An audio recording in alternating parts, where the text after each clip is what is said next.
এই যে জেনা করলো মামলা দেয় না, মামলার কথা আসে না। মাজার ভাঙলো কেউ মামলা দেয় না। নবীজি ভুল করতে পারেন এই কথা বলার পরেও কেউ মামলা দেয় না। কিন্তু যখন আহলুস সুন্নাহ ওয়াল জামাতের, আপনারা দেখেছেন সোশ্যাল মিডিয়াতে, আপনার কাছে ভালো লাগুক আর না লাগুক, আল্লামা পীর মুফতি গিয়াসউদ্দিন আত-তাহিরি সাহেবের নামে মিথ্যা মামলা কিন্তু চলছে। প্রশাসন বলছে হুজুর আপনি 10 মিনিটে বক্তব্য শেষ করে দেন। আজকেও মানব বন্ধন করে আসলাম বাস স্ট্যান্ডে, 10 মিনিটের ভিতরে বক্তব্য শেষ করে দেন। তখন তাহিরি সাহেব কি করলেন, কারেক্ট 7 মিনিটের মাথায় উনি বক্তব্য শেষ করে সমাপ্ত করে দিলেন। তো এখানে তিনারা যারা ওনার এন্টি পার্টি, ওনার বিরুদ্ধে, আপনি দেখেন আজকে এখানে আমি আলোচনা করতেছি, দাদা এখানে বসা, এখানে ওনার আমার শুভাকাঙ্ক্ষী মানুষ শুধু আসবে, এটা কিন্তু ঠিক না। আমার আপনার পক্ষের লোক যেমন করে এখানে আসে, আমার আপনাকে খুঁচা দেওয়ার জন্য, ভুল ধরার জন্য কিছু লোক আসে কি না? এই কিছু লোক গিয়াসউদ্দিন তাহিরি সাহেবের মাহফিলে এসে এই গাড়ির মধ্যে পুলিশের বা প্রশাসনের উপরে কিছু না কিছু হামলা করেছে টুকটাক, সেটার মিথ্যা মামলা ওনার উপরে চাপিয়েছে। অথচ ওনার এন্টি পার্টি যারা, তারা বলতেছে তাহিরি সাহেব নাকি মাহফিল থেকে ফলো হয়ে গেছে। নাউজুবিল্লাহ। বাংলাদেশের বক্তাদের মধ্যে যদি প্রশাসন বান্ধব কোন মানুষ থাকে তাহলে প্রথম সিরিয়ালে থাকবে তাহিরি সাহেব। কারণ প্রত্যেকটা মাহফিলে প্রশাসনের প্রশংসা করেন। এমনকি যেই দিন এই ঘটনা ঘটেছে সেই দিনও বলেছে যে ওনারা আমাদের মানুষ, আমরা ওনাদের পক্ষে, প্রশাসনকে আমরা সহযোগিতা করতে হবে। আজকে দেখেন এই মিথ্যা মামলা দেওয়ার পরে কিছু চটি বক্তা জুবায়ের আহমেদ তাসিফ নাকি একটা ছেলে, সে বলছে তাহিরির ব্যাপারে অনেক বাজে মন্তব্য করেছে।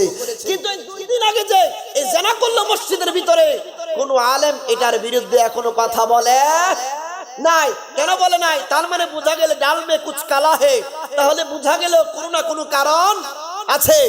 এই জন্য বলছি বাপ, আল্লাহর ওলিদের বিরুদ্ধে কথা বলেন, এটা আপনার ব্যক্তিগত ব্যাপার।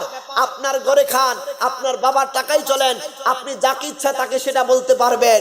কিন্তু মনে রাখতে হবে, পৃথিবীর মধ্যে আল্লাহর ওলিগণের বিরুদ্ধে কথা বলে পৃথিবীর জমিনে এবং কবরে যাওয়ার পর্যন্ত, কবরে যাওয়ার পরেও কেউ শান্তিতে ছিল না আর শান্তিতে থাকতেও পারবে না।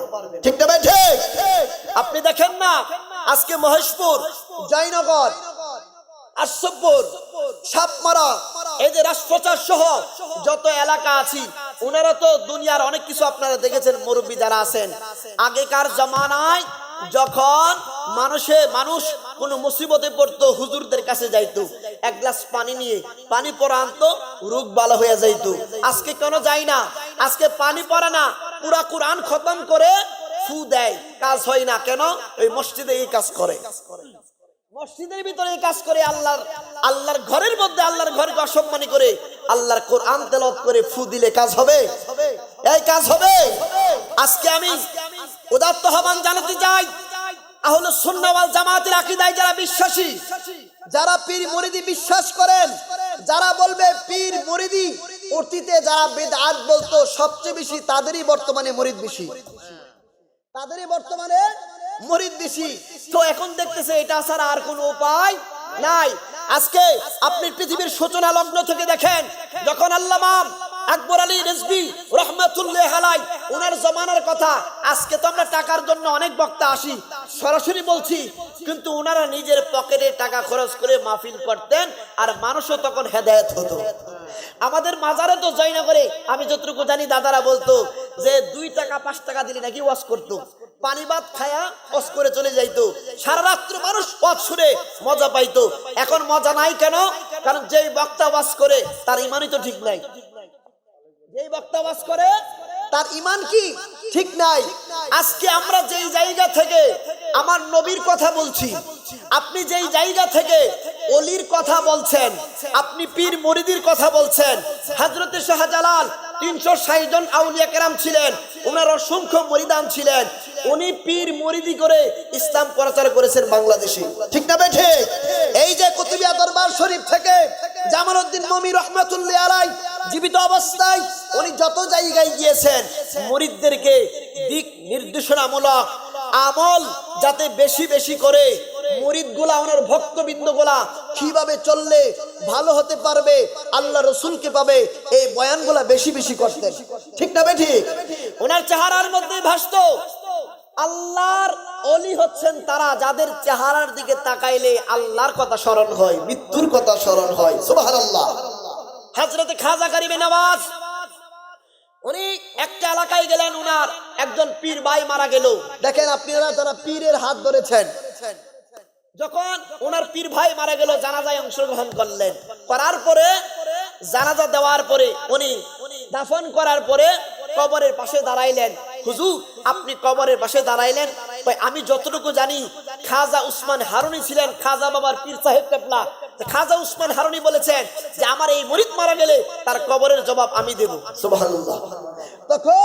তখন আপনি কিতাব খুলেন মাহফিলে আউলিয়া উর্দু কিতাব, তো খাজা উসমান হারুনি রহমাতুল্লাহি আলাইহি যখন ওনার মুরিদকে কবরে দেওয়া হলো, খাজা গরিবে নওয়াজ বলেন আমি উপর থেকে শুনতেছিলাম, প্রশ্ন করা হচ্ছে মান রব্বুকা, তোমার রবকে?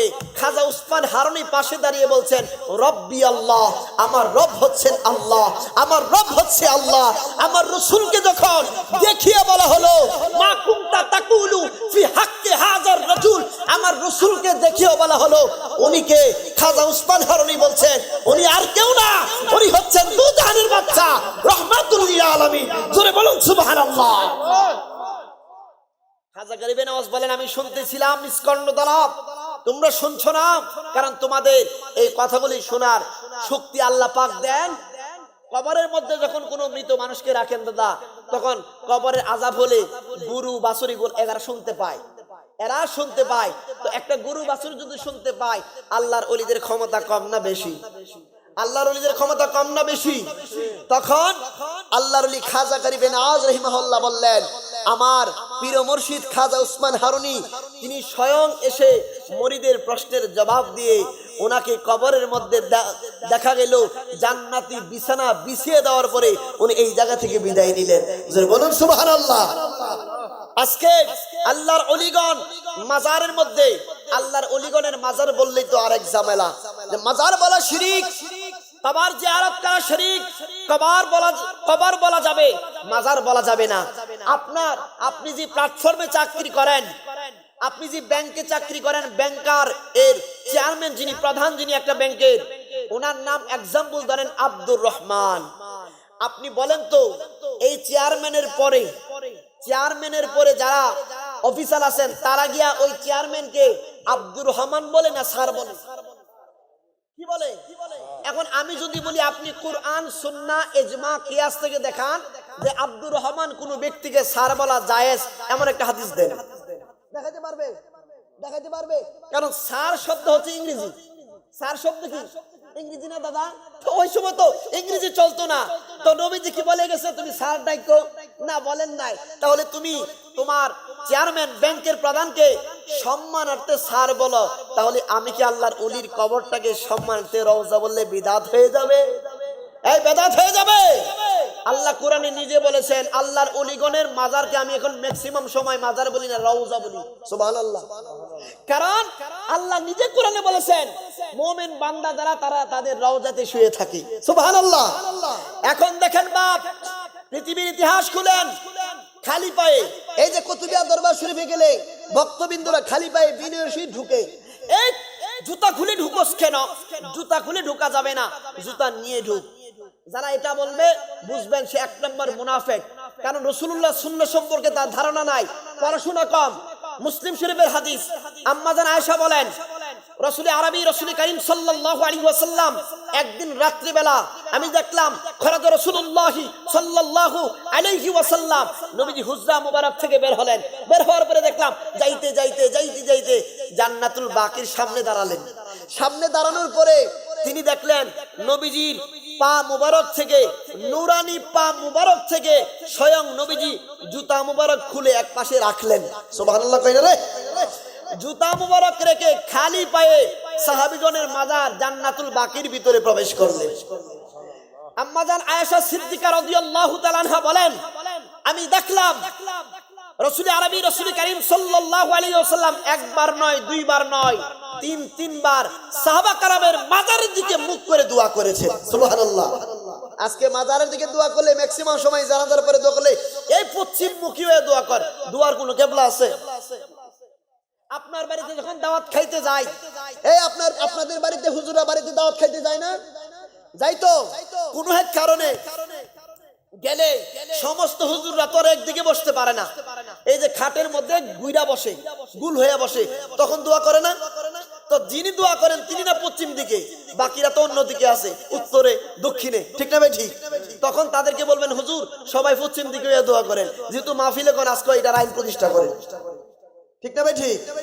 তো আজকে যারা এই মাজার জিয়ারত কবর জিয়ারতকে যারা বিদআত বলছে আসলে তারা বিদআতের সংজ্ঞাই জানে না। আসলে তারা বিদআতের, এই যে দাদা জানেরকে সাক্ষী রেখে বলছি, যারা মুর্দা এই মহেশপুর পারিবারিক কবরস্থান আছে, পুরা এলাকার একটা এরিয়া ভিত্তিক বড় কবরস্থান আছে। কবরস্থানে যখন ঢুকবেন খালি পায়ে ঢুকবেন। যারা ফতোয়া দিচ্ছে, যারা এটাকে বেদাত বলছে, তারা একদম জুতা লইয়া কবরস্থানের ভিতরে যা, আর এই দিক দিয়ে কবর না, এই দিক দিয়ে খাইলো ওই এলে ঢুকতেছে না। আপনার কবরস্থানের এরিয়ার ভিতরে যখন ঢুকবেন জুতা রেখেই ঢুকতে হবে, এটাই সুন্নাহ। এটাই কি সুন্নাহ? আজকে বলা হচ্ছে দাদা আমি একটা জিনিস চিন্তা করছি, বলেন তো, শব্দটা যদিও সুন্দর, মাইন্ড করবেন না প্লিজ, বোঝানোর জন্য। টয়লেটে কি থাকে? ময়লা। কি থাকে? ময়লা। গু থাকে, গু। এটাকে ময়লা সাবাউলির ভাষায় দাদা বলছেন। আমাকে বলেন এই ময়লা খাওয়া কি জায়েজ না হারাম? আবার জুড়ে জায়েজ না হারাম? খুব মনোযোগ, একটা পদ্ধতি শিখাচ্ছি। যারা বলছে মৃত ব্যক্তি মারা যাওয়ার 40 দিন পরে বা কিছুদিন পরে 40 করা বা এগুলি খাবার খাওয়া, তাহলে গু হারাম, ময়লা খাওয়া হারাম, পৃথিবীর কোনো মানুষ খাইলো না, তাই বুঝলাম এটা হারাম।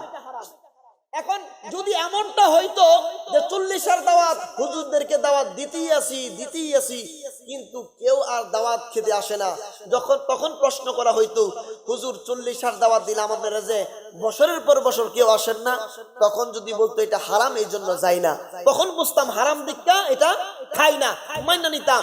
কিন্তু যারা বলে মাহফিলের মধ্যে মসজিদের মধ্যে এটা বিদআত হারাম, এগো হুজুর এই দাওয়াতে সবচেয়ে বেশি কথা বলছি। আমি কাউকে ইন্ডিকেট করে কথা বলছি না, বোঝানোর জন্য। এগো হুজুরের সবচেয়ে বেশি জায়গায় কি? সবচেয়ে বেশি তো হাদিয়া তো আছে, হাদিয়া দেওয়া সুন্নত, হাদিয়া নেওয়া সুন্নত। তো একবেলা বিয়া করতে গেছে আর কি অসুবিধা হবে?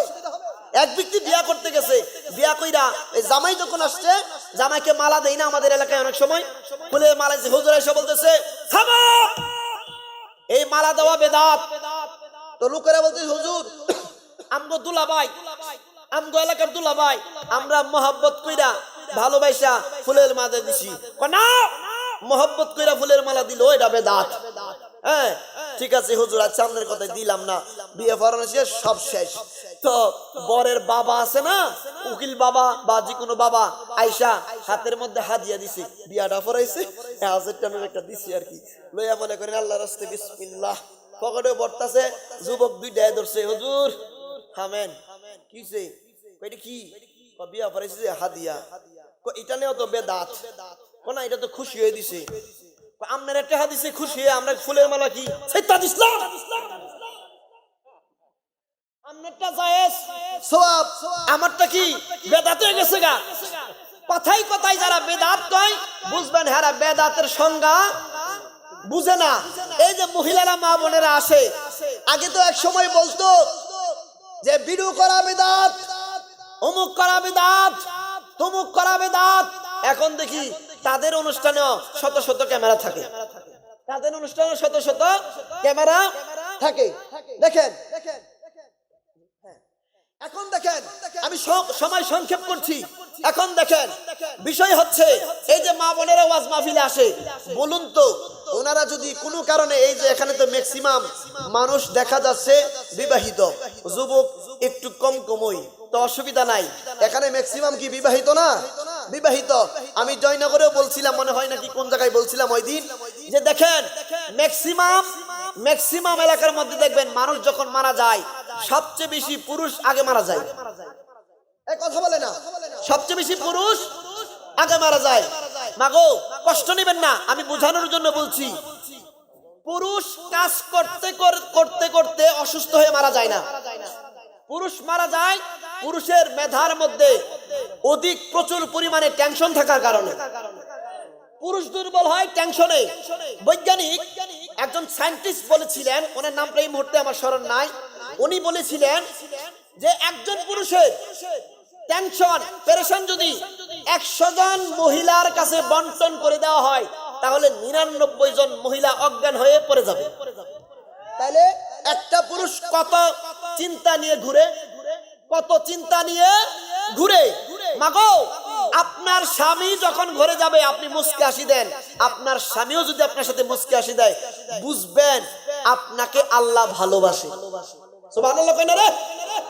এখন আমার তো মনে করেন এমনই এই মাঝে মধ্যে ওনাদের একটু বিরুদ্ধে চলে যাই তো জি ওনাদের বিরুদ্ধে চলে যাই তো মাঝে মধ্যে, আল্লাহ জানে।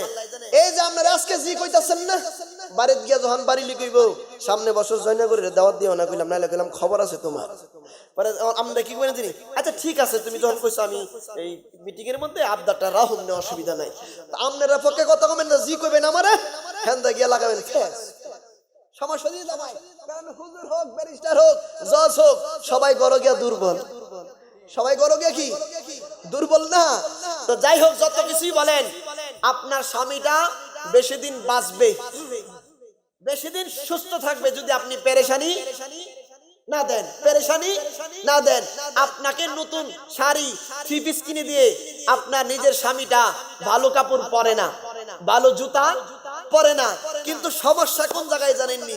নতুন জামা কিনা দিলেন আমনে, নতুন জুতা কিনা দিলেন আমনে, একটা লিপস্টিক কিনা দিলেন আমনে, আই ব্লু না আই লাভ ইউ যার কেউ আমি জানি না, আই ডোন্ট নো, এইগুলা কিনা দিলেন আমনে, আশকারা মাস্কারা ঠাসকারা সবকিছু, কিন্তু সাজ্জা গুজা এগুলি লাগায় আরেক বেলার সামনে যায়, দেহ হইলো আরেক বেলা, কারে দেহ আরেক বেলা।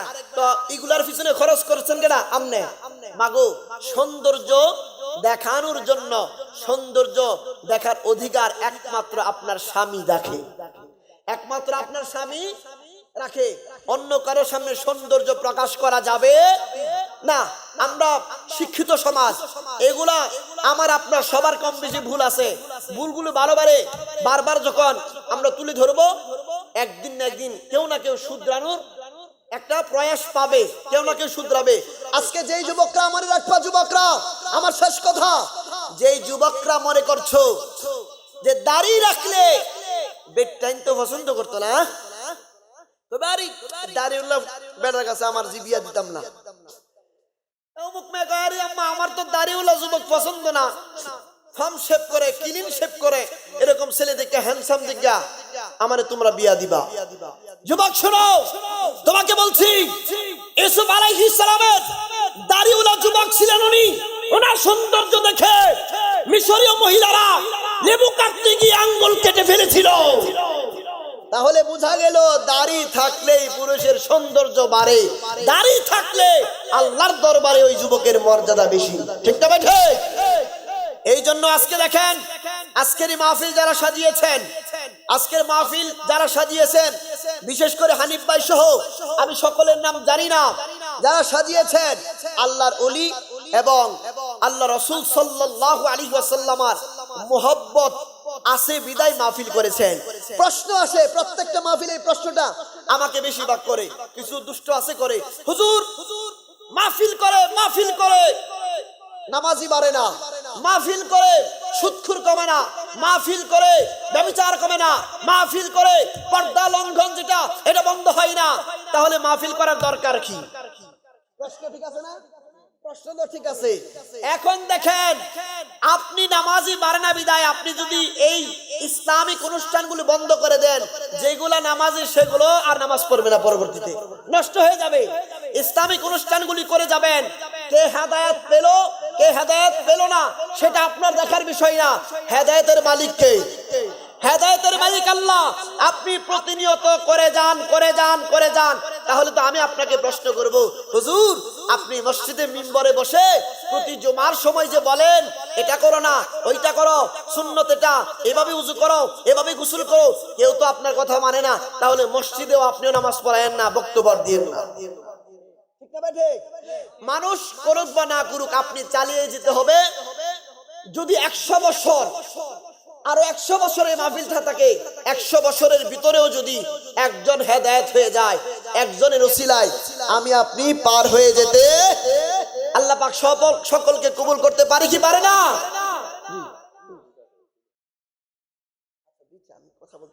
এখন দেখেন, এই যে প্রথমে বলেছিলাম আলা হযরত আজিমুল বরকত আহমদ রাজা খান ফাজিল বেরলভী রাদিয়াল্লাহু তাআলা আনহু, ওনাকে আপনারা জানেন আশেপাশে নরসিংদীর ভিতরে আমি কোনো জায়গায় দেখি নাই। আলা হযরত জামে মসজিদ আমাদের জয়নগরে আমার শ্রদ্ধাভাজন বড় ভাইজান মশির রহমান জামান, উনি আলা হযরত এর নামে মসজিদ করেছেন। আলা হযরত শুধু একজন ব্যক্তির নাম নয়, আলা হযরত এমন সত্তা যিনি ভারতীয় উপমহাদেশের মধ্যে যখন আল্লাহ রসুল সম্পর্কে বলা হয়েছিল আল্লাহ রসুল হেদায়েত প্রাপ্ত নন, আল্লাহ রসুল পথভ্রষ্ট হয়ে এসেছেন, তারপর আল্লাহ হেদায়েত দিয়েছেন, তখন ওই সময় আলা হযরত জবাব দিয়েছেন ওনার কানজুল ঈমান লেখার মাধ্যমে। সুবহানাল্লাহ। আলা হযরত এমন সত্তা যিনার সামনে ভারতীয় উপমহাদেশের অদ্যাবধি পর্যন্ত ওনার কিতাবের উপরে কেউ কলম ধরতে পারে নাই। আপনি শুধু এটাকে দেখেন কেন, আপনি দেখেন ইবনে সিনা সবচেয়ে বড় চিকিৎসা বিশেষজ্ঞ, ওনার কাছে লোক গেল, উনি হাত দেখে চিকিৎসা করতেন। কি দেখে? উনি আসতেন, রোগী আসতো, হাত দেখে বলতো তোমার এই রোগ, এই ওষুধ খাও, ভালো হয়ে যাইতো। তো ওই যুগের কিছু ডাক্তার ছিল এমবিবিএস প্রেসক্রাইব যারা করতেন, ওনারা চিন্তা করলেন কিরে আমরা মানুষকে মানে মানুষের সমস্যা শুনে শুনে প্রেসক্রাইব করি, উনি হাত দেখে উনি বলে দেন। তো মহিলা যারা যায় তারা তো পর্দার আড়াল থেকে যায়, আমরা আজকে ওনার কাছে যাব কিন্তু পর্দার আড়ালে কোনো মানুষ রাখবো না, গরু রাখবো, ভেড়া রাখবো, ছাগল রাখবো, এরকম কয়েকটা পশু রেখা রশি দিয়ে দিব, উনি দেখে আজকে প্রেসক্রাইব করবে। তো ইবনে সিনা তিনি কি করলেন, রশি ধরে উনি লিখলেন, ওষুধ লিখলেন। এমবিবিএস যারা ছিল ওনার প্রেসক্রাইব করার পরে দেখতেছে কিরে, দেখে প্রেসক্রাইবের মধ্যে খাতার মধ্যে কয়েকটা ঘাসের নাম লেখা, ঘাসের নাম। সুবহানাল্লাহ। ইবনে সিনাকে প্রশ্ন করলেন, স্যার আমরা রোগী নিয়ে আসলাম, আপনি ওষুধ দিবেন, বললাম যার জ্বর অথবা ঠান্ডা লাগছে আপনি ওষুধ দিবেন, আপনি ঘাসের নাম লিখলেন কেন? ইবনে সিনা বলতেছে আমি রশি ধরার পরে আমি দেখলাম যে এগুলা একটা মানুষ না, এগুলা সব জানোয়ার। সুবহানাল্লাহ বলুন। তো ডাক্তার, একজন ডাক্তার যদি পর্দার আড়াল থেকে বলতে পারে, আল্লাহর ওলিগণ বলতে পারে কি পারে না? এই স্লোগান দেখো, মাইক কই।